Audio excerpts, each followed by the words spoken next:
Flame-resistant and arc-rated clothing are your last line of defense. They're all that stand between you and fatal or catastrophic injury in a thermal event. So it's very important to take care of them properly, maintain them, launder them, remove them from service when they should be. So let's take a quick look at what that means. Number one, please always follow the laundering recommendations provided by the manufacturer of your garments.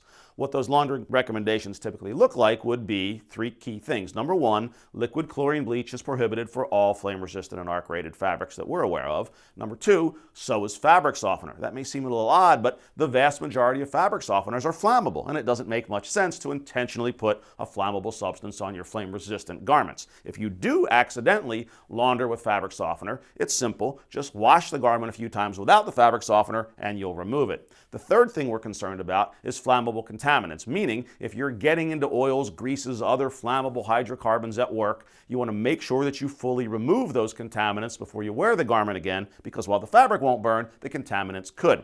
The last item is the repair or replacement decision. Some companies will replace garments sooner than others because image is important, and others will repair garments more often because cost is more important. Either way, as long as you're repairing that garment properly, you're fine. And what proper repair looks like is like fabric and flame-resistant thread. If you take care of the garments, they'll take care of you.